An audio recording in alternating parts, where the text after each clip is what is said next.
नमस्कार। अब हम अध्ययन करेंगे एरिक्सन के सिद्धांत का। एरिक्सन का सिद्धांत जो कि मनोसामाजिक आपका सिद्धांत कहा जाता है। यहाँ पर देखें, अगर इसका एक और नाम है, आपको ध्यान देना है, जीवन अवधि विकास सिद्धांत भी इसे कहते हैं। इसे एरिक्सन का मनोसामाजिक सिद्धांत भी कहते हैं और इसे एपिजेनेटिक सिद्धांत भी कहते हैं। इस सिद्धांत में अगर बात की जाए तो उन्होंने कहा कि मनुष्य का विकास जो होता है एक निश्चित क्रम में होता है। उसको इन्होंने 8 चरणों में बांटा है और प्रत्येक चरण में कोई न कोई मनोसामाजिक आपकी चुनौती या संकट होता है। जब उस चुनौती को हम पास कर लेते हैं, अर्थात जब हम उसमें सफल हो जाते हैं तो हमारे अंदर गुण आता है, उत्साह आता है। और जब हम उसमें असफल हो जाते हैं तो हमारे अंदर अपराध बोध या अलगाव की भावना होती है, नेगेटिव जो थिंकिंग होती है। तो उन 8 चरणों की अगर बात करें तो पहला इनका चरण है, जैसे कि आपकी शैशवावस्था से लेके वृद्धावस्था तक चलती है, वैसे ही इसको इन्होंने 8 भागों में बांटा है। पहला है इनका जो शैशवावस्था की जो अवस्था होती है, 0 से 1, मतलब जन्म से 1 साल या 2 साल, कहीं हर जगह यहाँ पे एज डिफरेंस आपको देखने को मिलेगा। तो लगभग मानते हैं 0 से 2 साल अगर बोलते हैं तो विश्वास बनाम अविश्वास की भावना इसमें होती है। जैसे माँ पे ज़्यादा ट्रस्ट करता है, माँ को देख के चिल्लाना रोना, उनके पास जाने की जो उनकी मतलब टेंडेंसी होती है। तो इसमें क्या होता है, उनके अंदर जो भावना होती है ये वो आशा की भावना होती है। तो इसको विश्वास बनाम अविश्वास की अवस्था कहते हैं। दूसरी है इनकी स्वायत्तता बनाम लज्जा व शक। तो वो आपकी 1 या 2 साल जब तक आपकी पहली अवस्था है, उसके बाद 3 साल तक यहाँ पे आप दूसरी अवस्था को मान सकते हैं। ये प्रारंभिक बाल्यावस्था की आपकी जो कह सकते हैं कि अवस्था है। इसमें जितने भी प्रारंभिक बाल्यावस्था के जितने भी गुण होंगे जो जो जो है वो सब इसमें फॉलो होंगे, जो स्पेशली हमको याद रखना है। तो इसमें स्वायत्तता और लज्जा व शक, मतलब जो आप कह सकते हैं कि स्वतंत्रता की भावना उसकी जो होती है, यहाँ पर क्षमता पर शक करता है बच्चा, और उसकी जो इच्छा शक्ति होती है ये उसका प्रेरणा स्रोत होता है।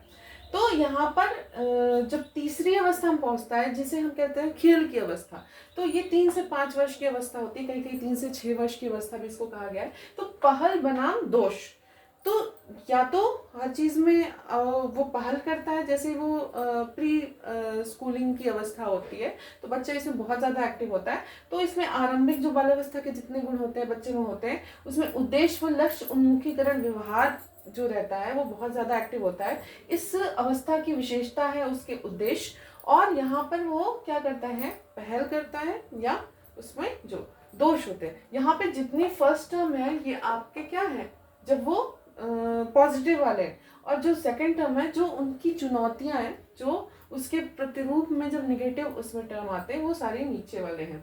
तो यहाँ पर देखेंगे तो इसमें क्या है आपका पहल बनाम दोष। फिर आपका चौथी अवस्था है परिश्रम बनाम हीनता।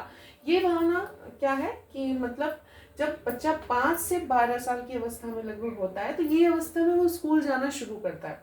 तो अगर उसको पॉजिटिव रिजल्ट मिलता है तो उसमें जो है परिश्रम की क्षमता और ज़्यादा होती है और ज़्यादा परिश्रम करता है। लेकिन अगर परिश्रम करता भी है शुरू में और नहीं मिलता तो उसमें हीनता की भावना होती है, मतलब वो आलसी होने लगता है। तो इसमें परिश्रम बनाम हीनता की भावना है। तो यहाँ समायोजन, आर्थिक सफलता और अंतर्वैयक्तिक जो संबंध है ये आपके मुख्य है, क्योंकि ये विद्यालय अवस्था है।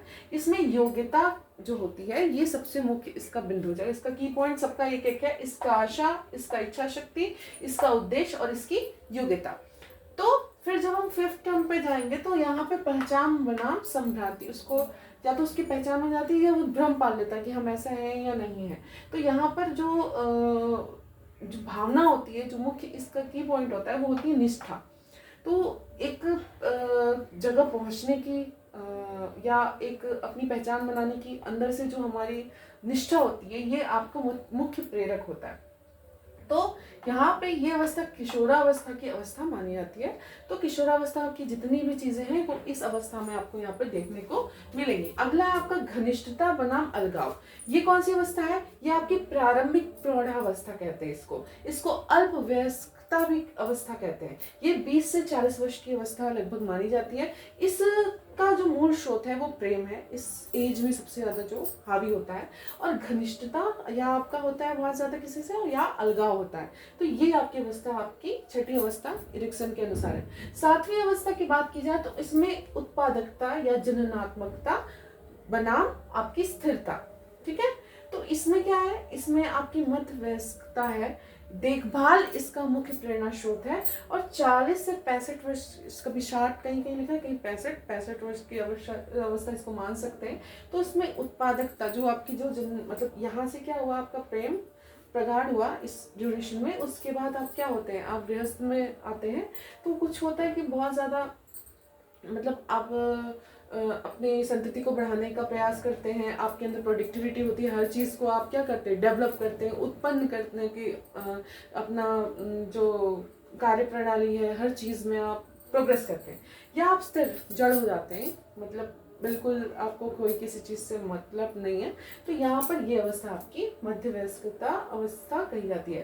तो उसके बाद 8वीं और लास्ट आपकी जो अवस्था एरिक्सन ने दी है, वो आपका चरण जो है वो है अहम संपूर्णता। अहम संपूर्णता या ईमानदारी की वर्सेस निराशा।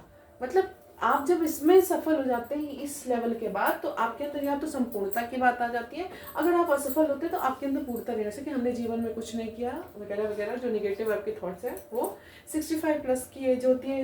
इसमें जो मुख्य है वो है बुद्धिमत्ता जो है और परिपक्वता, इसका मुख्य प्रेरणा स्रोत है। इसको उत्तर प्रौढ़ावस्था भी कह सकते हैं और हम और अन्य में वृद्धावस्था भी कह सकते हैं। तो यहाँ पे सब कुछ जो है, इसमें जो सक्षमता की भावना होती है वही हमारी प्रेरणा होती है। जो सक्षमता, अगर हम सक्षम हैं तो हम प्रेरित होंगे और हम पॉजिटिवली आगे बढ़ते जाएंगे। जब हम पॉजिटिवली आगे बढ़ेंगे तो हमारे अंदर वो गुण आते जाएंगे। कौन से गुण? विश्वास का गुण, स्वायत्ता का गुण, पहल का गुण, परिश्रम का गुण, पहचान का गुण, घनिष्ठता का गुण, आपकी प्रोडक्टिविटी का गुण, अहम संपूर्णता के गुण। और अगर हम इसमें असफल होते हैं तो हमारे अंदर अपराध भाव या अलगाव आने लगता है। और जो निगेटिव गुण होते हैं, शुरू में जब अगर असफल हो रहा बच्चा तो अविश्वास, हो किसी पर ट्रस्ट नहीं करता, किसी के पास नहीं जाता, लज्जावशक, सेकंड है आपका, किसी से बोलता नहीं, अंतर्मुखी हो जाता है। फिर दोष आपके अंदर, मतलब पहल नहीं होगा, मतलब आपके अंदर दोष आएगा। फिर हीनता आएगी आपके अंदर, संभ्रांतियां आपके अंदर आएंगी, अलगाव आएगा, स्थिरता होगी, निराशा होगी। जिस स्टेप तक आप, मान लीजिए कोई ऐसा स्टेप है आपने वहां तक पॉजिटिवली गए, लेकिन हो सकता है इसके बाद आपके अंदर परिश्रम था, लेकिन फिर आपके अंदर संभ्रांति आ गई। यहाँ देखिएगा किशोर अवस्था में तो संभ्रांति आ गई, तो फिर आप यहाँ पे निगेटिवली आप आगे बढ़ोगे। फिर आपको ज़्यादा अप्रोच करना पड़ेगा पॉजिटिव में जाने के लिए। तो ये एरिक्सन के अनुसार 8 आपके चरण है, जिसको कह सकते हैं कि निश्चित क्रम में इन्होंने कहा कि मानव का विकास होता है और प्रत्येक चरण में आपकी विभिन्न मनोसामाजिक आपकी चुनौतियां आती हैं। उन चुनौतियों को अगर हम पार कर लेते हैं तो हमारे अंदर क्या आता है, सफलता के बाद वो गुण आ जाता है। और अगर हम इनको पार नहीं कर पाते, अगर हम असफल होते हैं तो हमारे अंदर हीनता आती है और अलगाव की भावना आती है। धन्यवाद।